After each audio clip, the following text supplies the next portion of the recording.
Hello friends, UPPCS mains का जो हमारा प्रोग्राम है डेली आंसर राइटिंग का, जिसमें हमारा टारगेट है 125 मार्क्स। इसको हम कंटिन्यू करते हुए आगे बढ़ते हैं आज, और डे 8 के क्वेश्चन को लेके हम आगे इनिशिएट करते हैं। इसको आपको कंटिन्यू इनिशिएट करके रखना है, डेली आंसर राइटिंग आपको करते रहनी है, तभी हम 125 का आपके मार्क्स का जो टारगेट है वो तभी हम अचीव कर सकते हैं। तो आज के क्वेश्चन को आगे बढ़ाते हैं और इसको डिस्कस करते हैं कि किस तरीके से हम इसे आगे बढ़ाएंगे, कैसे राइटिंग करेंगे। तो क्वेश्चन क्या है आज का? क्वेश्चन ये है कि जो उत्तर प्रदेश में जो स्थित थी महाजनपद, उसमें से कुछ महाजनपद हमने बात की थी कि उत्तर प्रदेश में स्थित थी। अब ये बताना है कि कौन सी महाजनपद ऐसी थी जो गणराज्य व्यवस्था या गणराज्य शासन व्यवस्था को फॉलो करती थी। तो ये उत्तर प्रदेश की इस तरह की हमने जो है कुछ जनपदों के बारे में बात करना है जहां गणराज्य शासन व्यवस्था आधारित थी, उसको देखना है। ठीक है, तो इस पर आज हम बात करते हैं। अब जब बात करें हमने कि उत्तर प्रदेश में स्थित गणराज्य है, तो उत्तर प्रदेश में जो स्थित गणराज्य है इसी को लेके हम जो है हम आगे चलेंगे और इसी को हम जो है आगे बढ़ाएंगे। ठीक है, उत्तर प्रदेश में स्थित गणराज्य ही इसका बेसिक है, इसी के बेस पे इंट्रोडक्शन लेते हैं।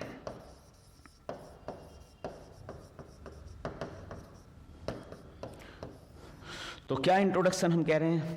हम कह रहे हैं भाई देखो, एक्चुअली में क्या है कि 6वीं शताब्दी के आसपास अगर हम देखें तो उत्तर प्रदेश में कुछ इस तरह की गणराज्य पाए जाती हैं जो गणराज्य वास्तव में लोकतांत्रिक या सामूहिक जो आपकी शासन व्यवस्था है उसका आधार प्रदान करते हैं, और उसी के बेस पे फर्दर आपका जो है व्यवस्था इस्टेब्लिश होती है, या इस तरह की राजनीतिक व्यवस्था आपको देखने को मिलती है। ऐसा नहीं है कि लोकतांत्रिक व्यवस्था या गणराज्य इंडिया में पहले एग्जिस्ट नहीं करते थे, पहले भी एग्जिस्ट करते थे, और उसका आधार हम इन जनपदों में, छोटी छोटी जनपदों में देख सकते हैं जो वहाँ एग्जिस्ट करती थी। तो यही बताना है कि 6th ईसा पूर्व जो है या 6th BC के आसपास हमारे पास इस तरह के भी गणराज्य व्यवस्था थी जिसने लोकतांत्रिक या सामूहिक जो आपकी शासन व्यवस्था था उस तरह की राजनीतिक व्यवस्था को इस्टेब्लिश किया, और उस तरह की राजनीतिक व्यवस्था हमें उत्तर प्रदेश में भी देखने को मिलती थी। तो इस तरीके का हम क्वेश्चंस पे इस तरीके का ले सकते हैं आपका इंट्रोडक्शन। इजी सी बात है कि उसी का बैकग्राउंड बताना है कि भाई कुछ यूपी में भी एग्जिस्ट करती हैं कुछ आपके साथ वो जो है गणराज्य वाली व्यवस्थाएं, और उसी को एक्सप्लेन कर देना है। क्योंकि गणराज्य व्यवस्था का आधार ये है कि उसमें हम सामूहिक डिसीजन कर लेंगे और उसमें हम लोकतांत्रिक व्यवस्था लेंगे, और उस तरह की राजनीतिक व्यवस्था उस समय भी एग्जिस्ट करती थी। यही ये सारी जनपद दिखाने की कोशिश करती हैं। ठीक है, तो अब हम बात करते हैं कि भाई कौन कौन से गणराज्य थे, उसको एक एक को लेंगे और उसको एक्सप्लेन करते हैं, और उत्तर प्रदेश के कंटेक्स्ट में ही एक्सप्लेन करने की कोशिश करेंगे। ठीक है, तो पहला गणराज्य है आपका शाक्य गणराज्य। शाक्य गणराज्य आपका बहुत इंपॉर्टेंट है, क्योंकि जैसे ही आपको शाक्य गणराज्य याद आएगा तो आपको ये याद आ जाएगा कि गौतम बुद्ध की जन्मभूमि है। क्योंकि हम अक्सर पढ़ते हैं हिस्ट्री में कि आपका गौतम बुद्ध की जन्मभूमि आपका जो है वो शाक्य ट्राइब से, या आपका जो शाक्य गणराज्य था उससे बिलोंग करते थे। ठीक है, तो आपको याद आ जाएगा।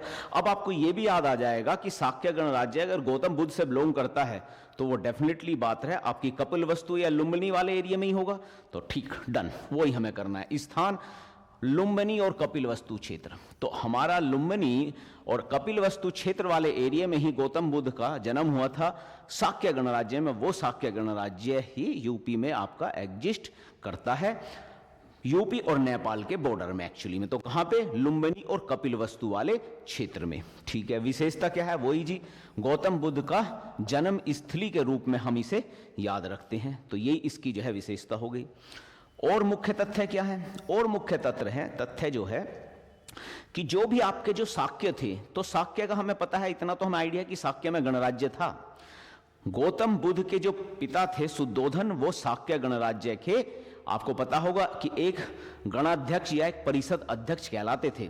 तो वो उसी को हमें याद रखना है कि देखो कि जो आपके शाक्यों की जो सभा थी ना, शाक्य काफी बड़ा गणराज्य है तो एक सभा जरूर होंगी, क्योंकि तभी तो सामूहिक निर्णय होंगे।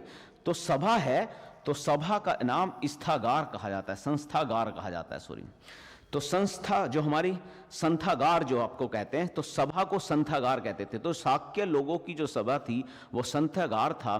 तो जो आपका इनके पिता थे सुद्धोधन, वो भी किसी गणराज्य के राजा नहीं थे, क्योंकि गणराज्य में राजा जैसी कोई व्यवस्था नहीं होती थी, तभी तो गणराज्य था। तो उसमें होता क्या था, तो उसमें गणाध्यक्ष हो सकते हैं, परिषद अध्यक्ष हो सकते हैं।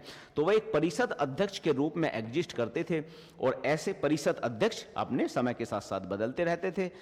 तो इस तरह की व्यवस्था आपको देखने को मिलती है। तो शाक्य गणराज्य आपको बहुत इजीली आसान याद इस रख सकते हैं। गौतम बुद्ध की जन्मभूमि से, फिर गौतम बुद्ध के जीवन से रिलेटेड है, और फिर उनके पिताजी जो हैं वो किस तरीके से जो आपकी संथागार था उस सभा का किस तरीके से परिषद अध्यक्ष हुआ करते थे, इससे लिंक करके हम आपको इजीली आपको अब आपके याद रहेगा कि भाई शाक्य गणराज्य उत्तर प्रदेश में एग्जिस्ट करता था। दूसरा आपका गणराज्य है कोलीय गणराज्य। ठीक है, अब ये जो कोलीय गणराज्य है ये भी आपको जो है एक्चुअली में याद होना चाहिए। अगर आपने हिस्ट्री सही से पढ़ी होगी तो आपने देखा होगा कि जब गौतम बुद्ध मरे थे, तो गौतम बुद्ध के मरने के टाइम उनकी जो अस्थियां थी उनको जो है लगभग 8 भागों में बांटा गया था, और अलग अलग जो है उन्हें डिवाइड किया गया था। तो आपने पढ़ा होगा वहां पे कि रामगांव के कोल्य भी एक वो था गणराज्य, जिसे उसकी उन 8 अस्थियों के हिस्से में से एक हिस्सा मिला था। बस वही आपको याद रखना है कि रामगांव के कोल्य ही हैं ये आपके।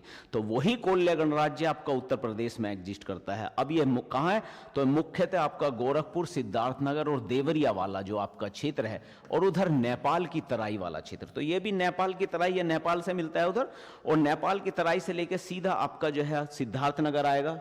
सिद्धार्थनगर, गोरखपुर, देवरिया वाला जो एरिया है पूर्वी उत्तर प्रदेश और नेपाल वाले रीजन में, तो आप वहां जाके देखेंगे ये वाला एरिया एक तरीके से कोलीय गणराज्य कहलाता था। और ये इनकी जो कैपिटल थी एक्चुअली में वो आपका जो है उसमें हमने मेंशन की कि भाई जो आपके कोलिया जो है किस तरीके से आपके एग्जिस्ट करते थे। ठीक है, उसके सहमति।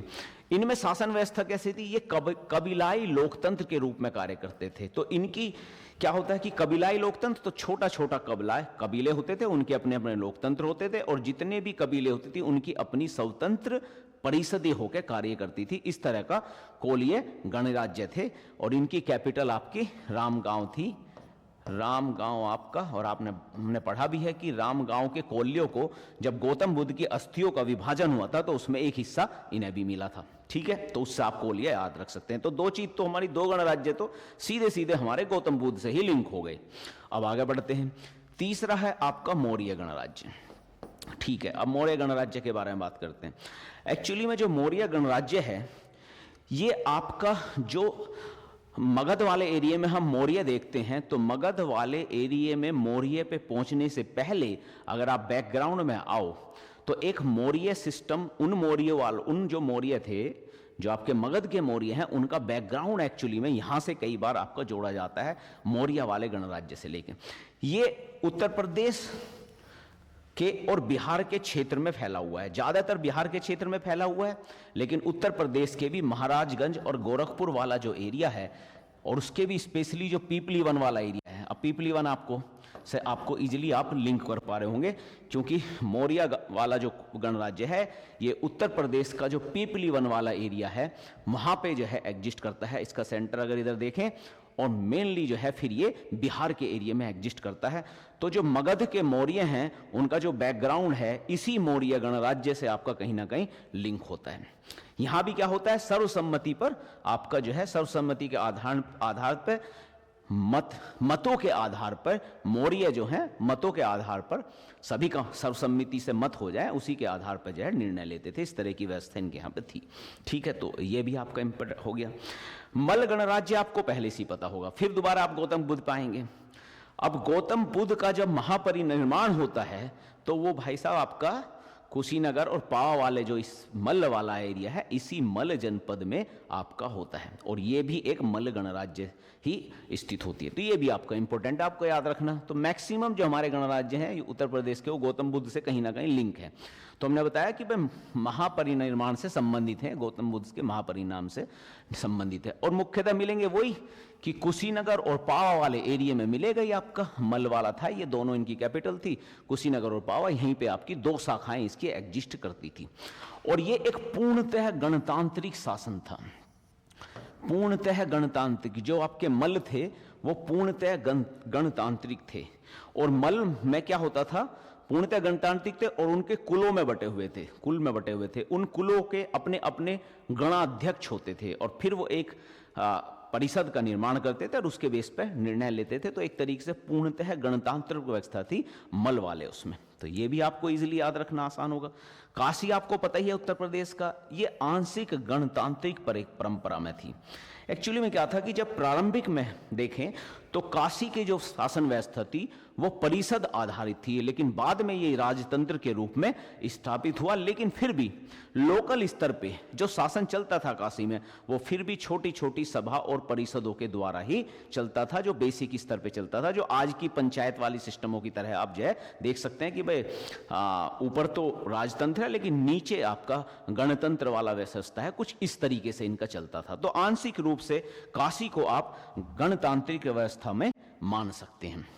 फिर आपका आता है कलाम गणराज्य। ठीक है, अब कलाम गणराज्य की बात करेंगे। कलाम गणराज्य भी आपका जो है इंपॉर्टेंट है। ये भी अगर आप देखोगे तो गौतम बुद्ध के उन्हीं 8 वाले हिस्सों से जो है ये भी कहीं ना कहीं लिंक है। जब गौतम बुद्ध की अस्थियों का विभाजन होता है तो उनमें एक जो है मतलब कलाम के अनार कला ऑफ अनार वाला जो कलाम वाला एरिया है, इससे ये भी लिंक है। इसका एक हिस्सा इन्हें भी मिला है। तो अब ये जो कलाम है ये कहाँ है, ये एक्चुअली में उत्तर प्रदेश के सोनभद्र, मिर्जापुर और चंदौली वाला जो एरिया है यहाँ पे आपका मिलता है। यहाँ भी आपका साधारण जन और जो है कुल आपस में मिलकर एक तरीके से शासन व्यवस्था को बनाते थे। तो अगर आप देखें तो मुख्यतः जो हमारी सारी आपकी जब व्यवस्था देख रहे हैं, जो हमारे जो गणराज्य की बात आप कर रहे हैं, तो इनमें अगर आप देखें तो मुख्यतः या तो आपके तराई वाले क्षेत्र में है, मतलब पूर्वी उत्तर प्रदेश वाला एरिया और तराई वाला एरिया। तो नीचे से आप चल जाए सोनभद्र से लेके आपका महाराजगंज उधर आपका होते हुए, तो मुख्यतः आपका कुछ पूर्वी उत्तर प्रदेश और उसके बाद कुछ तराई वाला एरिया, इस वाले एरिया में आपका लगभग ये सारी चीज़ें आपकी एग्जिस्ट करती हैं। तो पूर्वी उत्तर प्रदेश में ज़्यादातर आपकी गणराज्य व्यवस्था आपकी उत्पन्न होती है। ठीक है, आगे बढ़ते हैं। अब इन गणराज्यों की शासन व्यवस्था क्या थी, क्योंकि ये क्वेश्चन में पूछा गया। पहले तो पूछा गया भाई गणराज्य कौन कौन से, इसके बारे में डिस्कस कर लीजिए। तो हमने गणराज्य की डिस्कस कर ली। अब आती है कि इनकी शासन व्यवस्था कैसी है, किस आधार पर ये शासन व्यवस्था करते हैं उनके उस टाइम के गणराज्य। तो उस टाइम की जो राजनीतिक व्यवस्था है जो गणराज्य आधारित है उसको समझने में इससे हमें आसानी होगी। ठीक है, और भी कई जगह काम आ सकता है। तो सबसे इंपॉर्टेंट पहली तो चीज है कि परिषद आधारित शासन। हम देख ही रहे हैं सभी जगह परिषद सामूहिक डिसीजन चल रहे हैं।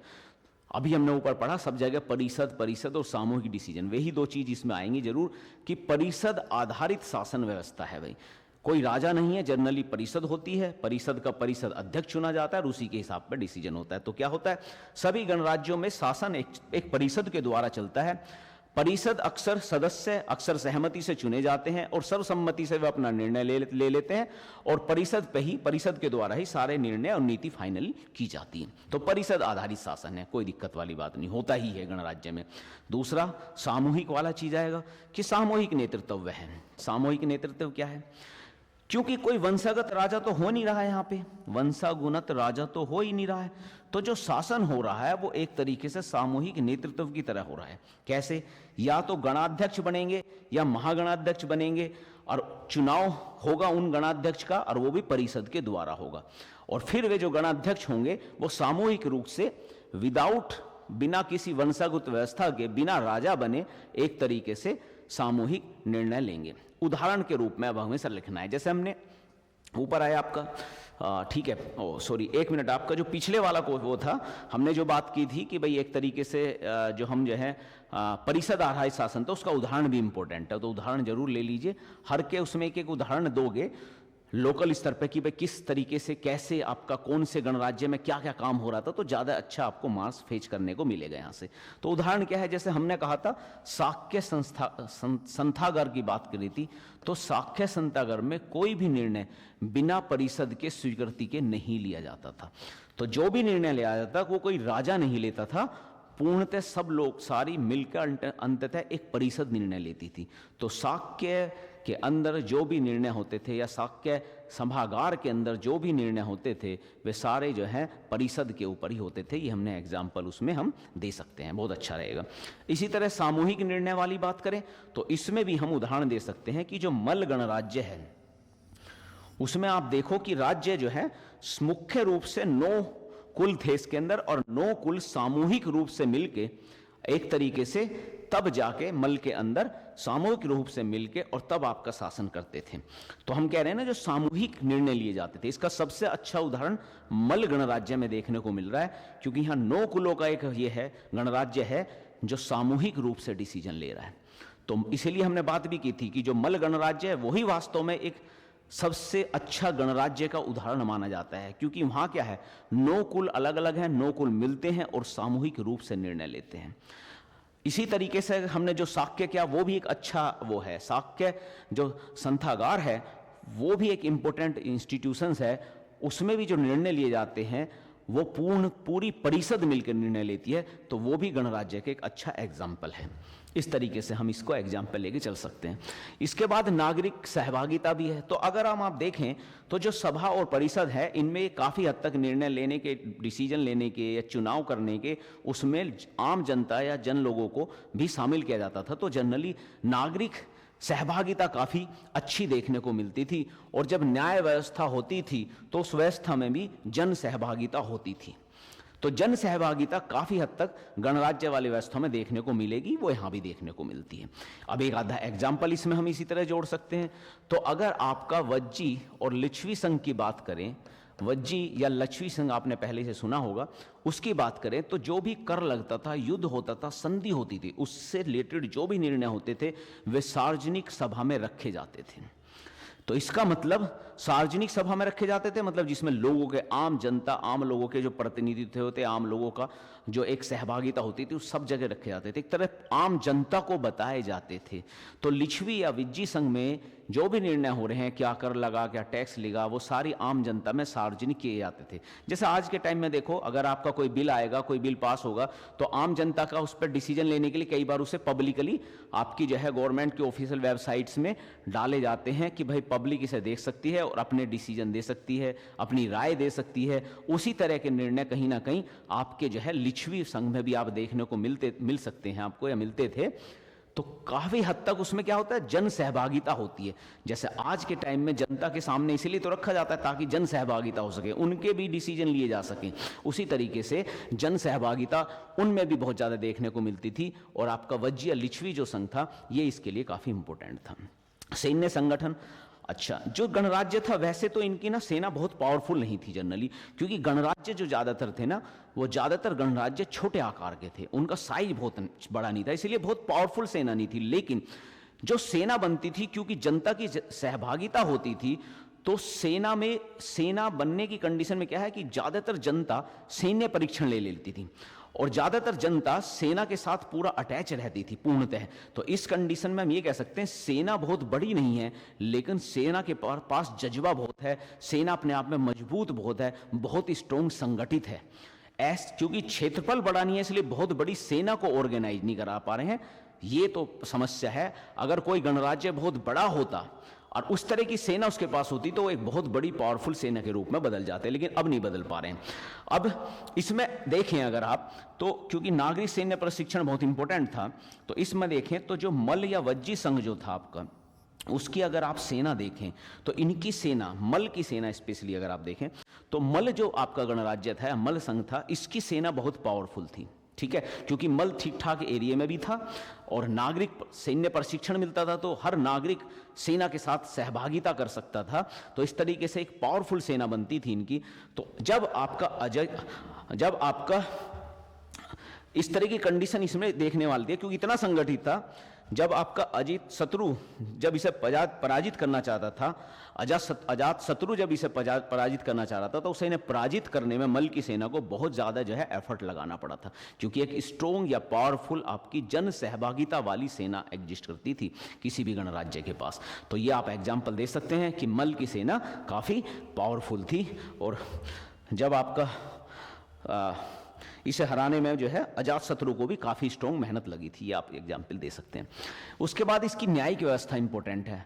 अब क्योंकि गणाध्यक्ष होंगे तो उन्हीं के बेस पे जो है निर्णय लिए जाएंगे, लेकिन जो भी निर्णय लिए जाएंगे तो उस टाइम के जो धर्म ग्रंथ थे या जो सामाजिक परंपरा थी, रीति रिवाज थे, उन्हीं के आधार पर आपका जो है न्याय किया जाता था या न्याय निर्णय आपके लिए जा सकते हैं। ठीक है, तो ये आपका क्लियर हो गया इस तरीके से। फिर हम क्या क्या कह सकते हैं कि हम ये कह सकते हैं, फाइनली निष्कर्ष अगर हम लेंगे तो हम ये कह सकते हैं अंततः इस तरह के जो गणराज्य हैं वे वास्तव में लोकतांत्रिक शासन व्यवस्था या परंपराओं के उद्भव के लिए एक महत्वपूर्ण उदाहरण प्रस्तुत करते हैं, जिससे ये भी दिखता है हमारा कि हमारे पास अगर गणराज्य की व्यवस्था देखें तो हमारे पास गणराज्य की जो जड़ें हैं वो बहुत गहरी हैं और काफ़ी प्राचीन समय से, महाजनपदों के समय से या जनपदों के समय से हमारे यहाँ गणराज्य परंपरा देखने को मिलती है। तो इस तरीके से आप इसे कंक्लूड कर सकते हैं।